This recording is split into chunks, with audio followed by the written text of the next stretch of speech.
T'es barman ou barmaid? Faire des prestations à domicile, tu y as déjà pensé? Alors regarde cette vidéo et dis-moi ce que t'en penses. Je te fais cette vidéo aujourd'hui en direct de nos bureaux, là où j'accompagne des barman à se lancer en indépendant. Peu importe leur zone de génie, dans quoi ils sont forts, transformer cette zone de génie en prestation à domicile.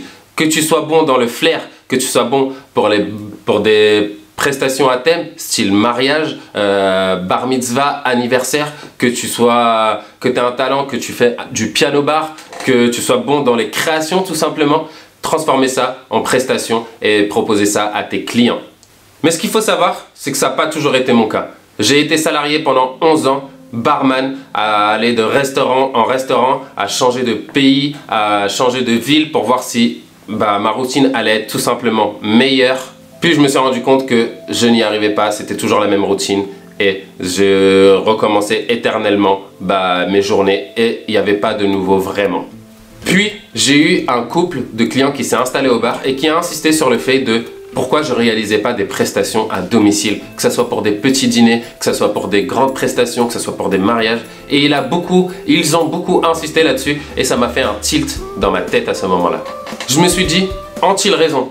Parce qu'en fait, quand je réfléchissais, je me disais, cette routine de travailler 10 heures par jour, à ce moment-là, quand j'ai eu ces clients-là, j'étais cadre barman dans un restaurant, dans un groupe de restaurants, le premier groupe de restaurants en France d'ailleurs, où je réalisais des cartes de cocktail pour eux, où je recrutais des personnes, où je faisais les commandes, où je regardais je comptais le stock, l'inventaire, etc. J'avais beaucoup de missions. Puis je me suis dit, est-ce que cette routine, tu la veux vraiment? Quitter le travail, s'endormir, se réveiller, se précipiter pour aller au travail parce qu'on a des horaires compliqués, pas de repos consécutif ou très peu, peu de semaines de congés payés par an, la routine d'un salarié et de la restauration même.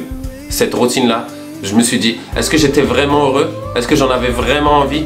Et après quelques années, je me suis dit, est-ce que tu serais apte à faire ça pendant encore combien de temps tu pourrais être capable de tenir avec ce rythme-là, porter des choses lourdes, etc. Faire des remontées de cave énormes, travailler avec un personnel qui me convient pas totalement, avoir un patron qui m'engueule alors que je donne mon maximum sans réelle reconnaissance, je pense que vous connaissez ça.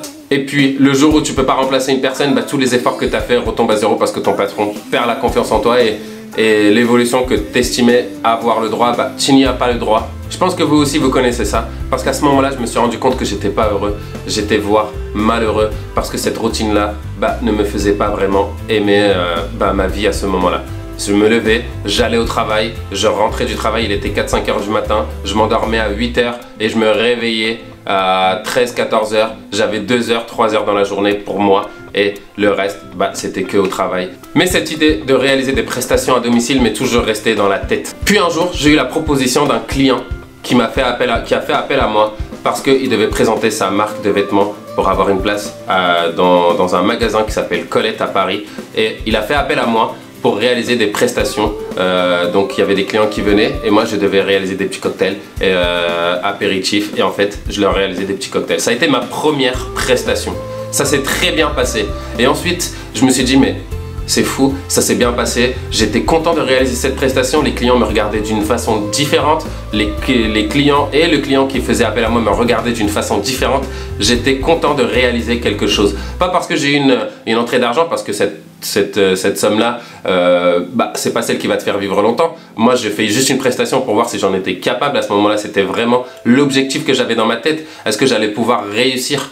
Donc j'ai réussi cette prestation, les clients étaient contents, puis je me suis dit que j'en étais capable. Puis de suite à ce près, j'ai eu une deuxième proposition, j'ai enchaîné avec l'inauguration d'un magasin à Paris encore, où j'ai réalisé une prestation dans le magasin pour l'inauguration de ce magasin-là, où il y a eu le maire de l'arrondissement qui est venu, c'était le maire du 15e arrondissement, qui est venu, plus des habitués qui étaient venus du quartier, qui sont venus et qui ont passé un très bon moment, que j'ai eu des retours énormément positif à cette prestation-là et c'est celle qui m'a donné le plus envie, qui m'a donné un boom au cœur, qui m'a donné envie de me lancer, où je me suis dit Mehdi, c'est bon, tu peux faire une croix sur ton contrat et y aller et foncer et lancer ton projet à toi. C'était difficile pour moi de prendre une décision à ce moment-là car j'étais cadre et c'est ce que mes parents voulaient. J'étais cadre dans un grand groupe de restaurants connus en France où je réalisais des cartes de cocktails, où j'avais mon équipe de bar, même si derrière j'avais énormément de pression et je me demande si ça valait le coup parce que quand je rentrais chez moi, je pensais qu'à ça et les missions à accomplir le lendemain pour que tout se déroule bien. Donc j'avais un bon contrat en CDI, c'est ce que mes parents voulaient, un bon contrat, ils voulaient que j'ai un bon contrat, que je sois cadre, que je me marie, que j'ai des enfants, que j'achète une maison, que je prenne un crédit, que j'achète une maison. C'était la vie que mes parents souhaitaient pour moi. Donc j'ai continué un peu et j'ai pas osé prendre le risque encore. Puis un jour, ça a été le plus grand déclic de ma vie à ce moment-là. Pourquoi? Parce que j'ai été en vacances avec des amis à moi et des amis très proches et puis je me suis rendu compte que je n'arrivais pas à les suivre partout. Ça veut dire qu'ils faisaient des activités que j'étais pas capable de faire parce que j'avais pas assez d'argent et qu'en rentrant, je me suis dit j'allais être ric-rac sur mon compte parce que si je faisais ça ou je faisais ça, ben, en rentrant je pourrais pas assumer tout ce qui restait, les charges qui me restaient à assumer. Puis j'ai discuté avec mon meilleur ami et mon meilleur ami avait un projet qu'il a lancé depuis des années. Il avait lancé ça 2 ans à ce moment-là, quand je lui ai parlé de ça, il l'avait lancé et ce garçon-là, et cet ami à moi, bah en fait je me suis rendu compte qu'à chaque fois qu'on lui proposait des vacances il était là, à chaque fois qu'il y avait un anniversaire il était là, à chaque fois qu'il voulait aller quelque part il pouvait se permettre d'y aller et tout ça en étant libre. Et puis un jour il m'a parlé de ces 3 libertés qui ont changé ma façon de voir les choses. Et il m'a regardé, il m'a dit Mehdi, le plus important pour moi c'est d'avoir ces 3 libertés. Et tout de suite après ça, j'ai fait en sorte d'acquérir ces 3 libertés. La liberté financière. C'est-à-dire se permettre, ce que je viens de vous dire, se permettre d'aller en vacances quand il voulait, se permettre d'acheter les choses qu'il voulait. S'il devait aller faire ses courses, il se disait pas non je suis ric-rac, faut que je fasse attention à la fin du mois. Et il avait cette liberté financière que moi-même je n'avais pas alors que j'avais un contrat avec un contrat cadre en CDI dans un des plus grands groupes de restauration en France. Et c'est pas fini, il m'a parlé d'une deuxième liberté, la liberté hiérarchique. Personne au-dessus de lui. Je lui parlais souvent de mon patron qui me mettait la pression, qui me disait que c'était pas assez bon, que la personne que j'avais recrutée elle était pas assez bonne, que mon inventaire je pouvais mieux faire, qu'on avait encore trop de casse-pertes dans nos stocks. Et je me suis rendu compte que j'avais énormément de pression et que c'était à ça que je pensais. Donc lui, il n'avait aucune personne au-dessus de lui. Si quelque chose ne fonctionnait pas dans son entreprise, il pouvait s'en vouloir qu'à lui-même. Mais vu qu'il était motivé et qu'il savait où il voulait aller, bah, tout simplement, tout fonctionnait pour lui et il n'y avait personne au-dessus de lui pour lui dire que c'était bon ou pas bon. Moi, on m'a toujours dit non, cette machine coûte trop cher pour réaliser des cocktails, ça coûte trop cher, cet alcool coûte trop cher, etc. Donc j'avais pas vraiment une liberté hiérarchique, j'avais toujours quelqu'un derrière moi. Et en plus de ça, je pouvais pas m'épanouir sur mon projet, sur ma passion. Troisième liberté, la liberté temporelle. J'ai raté plusieurs anniversaires, plusieurs vacances, plusieurs week-ends, plusieurs soirées le samedi ou le week-end avec des amis. Pourquoi? Parce que j'étais obligé d'être présent, parce qu'un barman n'est pas venu et que je devais remplacer autant que chef barman, parce que y avait plusieurs points qui faisaient en sorte que je rate des événements avec des amis, famille et proches. Donc je me suis mis en tête qu'à mon retour, je lancerai mon bar éphémère, lancer mon projet et réaliser mes propres prestations. Et j'ai réussi à lancer mon bar en moins de 7 jours. Moi qui pensais que c'était difficile, eh ben pas du tout. En moins de 7 jours, j'étais apte à réaliser des prestations à domicile.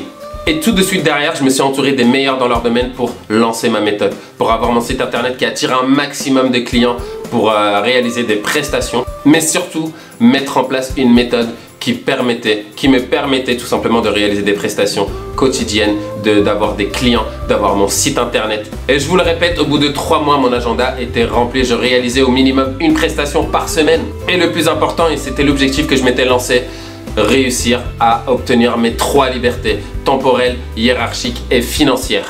Et depuis, je partage cette méthode avec tous les barman qui souhaitent être en indépendant et les aider à lancer leur projet et surtout à trouver leurs 3 libertés. Aujourd'hui, ici, on accompagne des barman à se lancer en indépendant. On les accompagne à avoir des prestations à domicile et surtout à travailler selon leur zone de génie et à être libre financièrement, temporellement et hiérarchiquement. J'accompagne des barman qui se trouvent en Corse, à Lille, à Toulouse, à Bordeaux et dans d'autres villes en France. Peu importe où vous vous trouvez, vous pouvez lancer vos prestations. Faites-vous confiance. Il faut vous faire confiance. Il faut vous oser. Si vous n'osez pas, rien ne se passe. Je pense que vous connaissez ça, vous l'avez déjà assez entendu. Si vous l'avez entendu, c'est que ça se passe. Donc maintenant, il faut oser, lancez-vous. Mais avant de continuer, je vous laisse regarder ce témoignage de Jérôme Vigato avec qui j'ai travaillé dans un monument de Paris où on a réalisé des prestations pendant 3 mois avec le bartender, où j'ai réalisé des prestations pendant 3 mois où il y avait 2 prestations par semaine au minimum. Je vous laisse regarder cette vidéo, on se voit juste après. Mais derrière, avec un autre ami, un bon feeling, Mehdi Berman, qui me permet de proposer 4 créations différentes à chaque édition. Donc voilà, si vous souhaitez devenir barman indépendant, réussir à lancer votre projet et le voir, votre bar éphémère, n'hésitez pas, réservez votre place. Je fais une conférence gratuite avec plein d'autres barman où on partage mes 3 plus grands secrets qui m'ont permis de devenir barman indépendant, qui m'ont permis surtout de rester stable dans ce domaine-là. Je fais une conférence gratuite avec plein de barman qui souhaitent devenir indépendants, réaliser des prestations à domicile. Et je partage les 3 grands secrets, les 3 principaux secrets qui nous ont permis de réaliser des prestations à domicile. Avoir au moins 3 prestations par mois. Donc n'hésite pas, réserve ta place juste en dessous. Attention, les places sont limitées. Et en plus de ça, à la fin, il y aura une session questions-réponses où vous allez pouvoir me poser toutes les questions, toutes les choses qui vous posent problème pour ne pas vous lancer, les choses qui vous handicapent ou les choses qui vous bloquent. On répondra à cette question-là en plus des 3 grands secrets que je vais vous partager en direct avec l'équipe du bartender où je vous montrerai ce qui m'a permis de lancer mon bar éphémère. Donc, inscris-toi, ne loupe pas ta place, c'est une conférence gratuite, tu n'as rien à perdre. Donc inscris-toi et viens à cette conférence et on va pouvoir discuter sur ton projet.